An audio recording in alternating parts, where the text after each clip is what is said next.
Ever wondered what sets the Arctic and Antarctica apart besides their location on the globe? Well, you're in for an icy treat.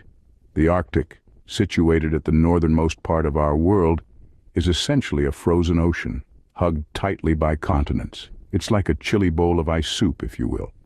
On the flip side, we have Antarctica, perched on the southern tip of the planet. But unlike its northern counterpart, Antarctica is a vast continental landmass, entirely encircled by the ocean. It's more akin to a frosty cake surrounded by a moat of icy water, but that's just the tip of the iceberg. The differences between these two polar regions extend far beyond geography, diving into diverse ecosystems, unique weather phenomena, and even distinct human impacts. So, keep watching to explore more about these icy extremes of our planet. Did you know that the coldest temperature ever recorded on Earth was in Antarctica? Yes, the Antarctic region holds this frigid record, plunging as low as -89 degrees Celsius. On the other hand, the Arctic, though still very cold, doesn't quite match up, with its lowest temperature being -68 degrees Celsius. These two polar regions, though both known for their icy landscapes, experience quite different climate conditions. Let's take a closer look. In the Arctic, the temperature varies greatly throughout the year, with long, cold winters and short, cool summers. Winter temperatures average around -34 degrees Celsius, while summer temperatures can climb to a relatively balmy 12 degrees Celsius. Down south in Antarctica, the situation is even more extreme. Here, temperatures seldom rise above 0 degrees Celsius, even in the warmest months. In the interior, it's much colder, with temperatures regularly dropping to -80 degrees Celsius in winter. The seasonal changes in these regions are also fascinating. Both the Arctic and Antarctica experience polar night and midnight sun. But what does this mean? Well, due to the tilt of the Earth's axis during winter, the sun does not rise above the horizon, resulting in 24 hours of darkness. This is the polar night. Conversely, in summer, the sun does not set, leading to 24 hours of daylight, the phenomenon known as the midnight sun. Weather patterns in these regions are also unique. The Arctic tends to have more variable weather, with storms originating from both the Atlantic and Pacific Oceans. Antarctica, on the other hand, has more stable weather patterns dominated by the polar vortex, a persistent large-scale cyclone centered near the Earth's pole. So while both regions are icy and cold, they have quite different climates. But remember, these differences don't make one region less important than the other. Both the Arctic and Antarctica play crucial roles in regulating the Earth's climate and serve as vital habitats for unique wildlife. You might think these regions are too harsh for life, but you'd be surprised. The Arctic and Antarctica, while both extreme and harsh environments, are teeming with life, each with its unique ecosystems. In the Arctic, you'll find a variety of wildlife, from the majestic polar bear known as the king of the Arctic, to the iconic Arctic fox and the resilient reindeer. The Arctic waters, meanwhile, are home to species such as seals, whales, and a myriad of fishes. Contrastingly, Antarctica, largely devoid of terrestrial mammals, boasts a different kind of wildlife spectacle. Its icy waters are rich with krill, a tiny crustacean that forms the base of the food chain, sustaining whales, seals, and penguins. Speaking of penguins, did you know that the emperor penguin is the only bird that breeds during the harsh Antarctic winter? Now, that's a testament to life's resilience. But it's not just about the larger creatures. Both the Arctic and Antarctic waters host a diverse range of plankton, the microscopic life that forms the foundation of the ocean's food chain. These tiny organisms not only support a multitude of marine life, but also play a crucial role in our planet's carbon cycle. Yet these unique ecosystems face significant threats due to climate change and human activities. Rapidly warming temperatures are causing sea ice to melt, disrupting habitats and food sources for the polar wildlife. Overfishing and pollution further exacerbate these challenges, threatening the delicate balance of life at the poles. Conservation efforts are underway to protect these vulnerable ecosystems. These include establishing protected areas, regulating fishing, and monitoring wildlife populations. However, the success of these efforts largely hinges on our collective actions to mitigate climate change. In the face of adversity, life in the Arctic and Antarctica demonstrates a remarkable ability to adapt and thrive. It serves as a reminder of the resilience of nature and the importance of our stewardship in preserving these unique ecosystems for generations to come. Indeed, life thrives in the most unexpected places. Humans have left their mark on these icy landscapes, for better or worse. From the North to the South Pole, our species has braved the harshest of climates in pursuit of knowledge and exploration.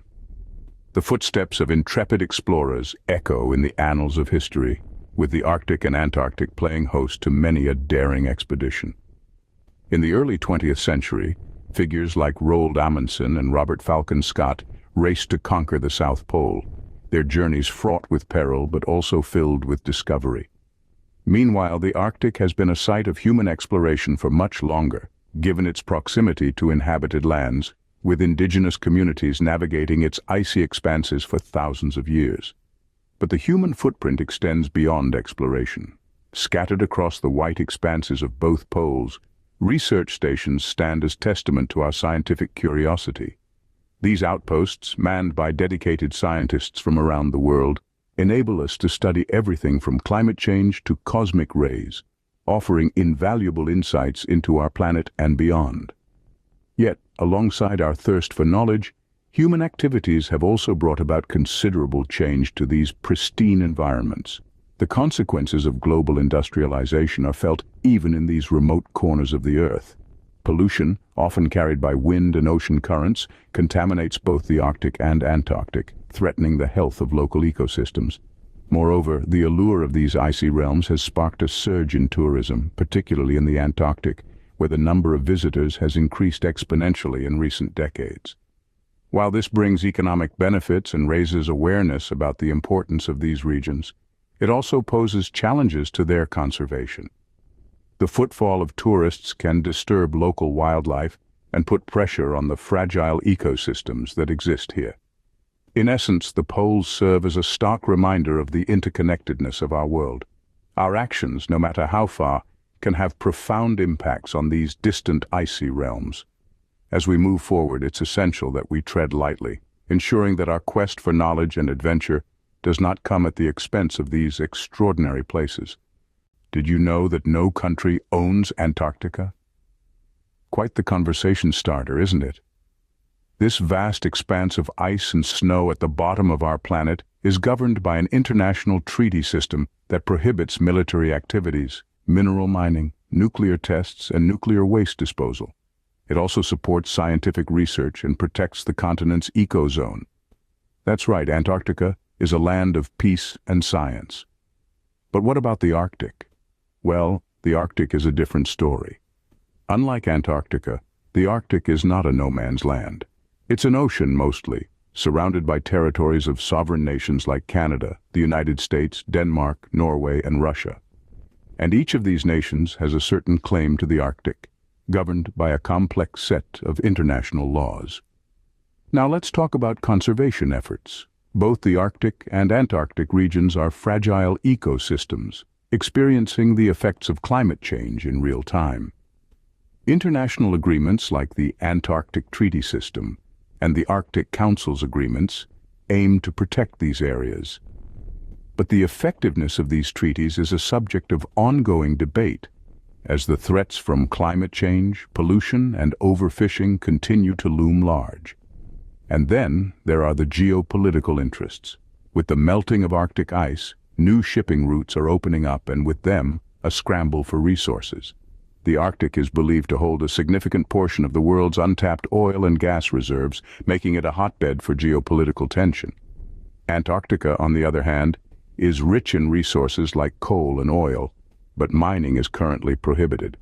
However, the treaty banning mining is up for review in the future, which could stir up its own share of geopolitical drama. The poles might be cold, but the politics surrounding them is anything but.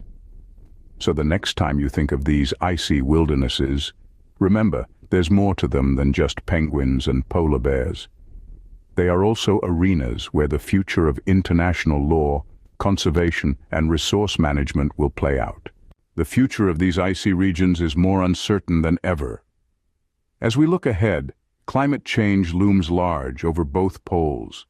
Predictive models suggest that the Arctic may experience ice-free summers within a few decades. Antarctica, meanwhile, is losing ice at an accelerating rate, contributing to global sea level rise. But it's not just about melting ice. Changes in polar climates can disrupt weather patterns globally, potentially leading to more extreme weather events. In the Arctic, thawing permafrost could release vast amounts of methane, a powerful greenhouse gas, further accelerating global warming. Yet, amid these challenges, there's potential for new knowledge and understanding. As the ice retreats, it reveals previously inaccessible areas, providing fresh opportunities for scientific exploration. From uncharted marine ecosystems to ancient landscapes locked in ice for millions of years, there's much we can learn about our planet's past and its present. Technological advances are also transforming polar research. Satellite imagery, autonomous vehicles, and remote sensing technologies are providing unprecedented insights into these remote, harsh environments. With these tools, scientists can monitor changes in real time, gather data on a scale previously unimaginable, and even predict future trends. But why should we care? Why does the health of the poles matter to the rest of the world? Well, the poles play a critical role in regulating our planet's climate. The polar ice reflects sunlight back into space, helping to cool the Earth. Losing this ice could mean a warmer planet. Rising sea levels driven by melting polar ice could inundate coastal cities worldwide. Moreover, the poles are home to unique ecosystems, from the polar bears of the Arctic to the penguins of Antarctica. These species and many others are threatened by the changing conditions. Their loss would not only be a tragedy in itself, but could also disrupt food chains and ecosystems far beyond the poles. The fate of our poles is a global concern, affecting us all. Our actions today will determine the future of these icy realms, and in turn, the future of our planet. As we tread into this uncertain future, let's remember that we're not just passive observers. We have the knowledge, the tools, and the responsibility to act. Let's not let our poles melt away. Let's wrap up our icy journey by revisiting the main differences and similarities between the Arctic and Antarctica. Starting with geographical locations and physical characteristics, remember that the Arctic is a frozen ocean surrounded by continents, situated at the North Pole. In contrast, Antarctica is a continental landmass surrounded by the ocean, located at the South Pole. The differences in their ice sheets, sea ice extent, and topography are astounding, each presenting its own unique ecosystem and wildlife. Speaking of ecosystems, the Arctic and Antarctica are teeming with diverse species that have adapted to their extreme environments. From the polar bears of the Arctic to the penguins of Antarctica, these regions are home to some of the most fascinating creatures on Earth. But it's not just the wildlife that's intriguing. The human presence and impact in these regions have shaped their history and future. Exploration, research, and even tourism have left their marks on the poles, for better or for worse. Governance and international treaties also play a significant role in these regions. The Arctic is governed by the nations that border it, while Antarctica is governed by an international treaty system. These legal frameworks aim to protect these fragile environments and manage geopolitical interests. The future of the poles is a topic of concern and opportunity. Climate change implications, scientific and technological advances, and the global importance of polar health are all areas that researchers are keenly studying. And let's not forget about the ice. Understanding the dynamics of ice sheets versus sea ice, and how glacial movements and melt patterns differ between the Arctic and Antarctica, is crucial. It's through studying these icy landscapes that we gain insights into Earth's climate history. While they may seem worlds apart, the Arctic and Antarctica are both crucial parts of our planet's system, each unique and vital in its own right.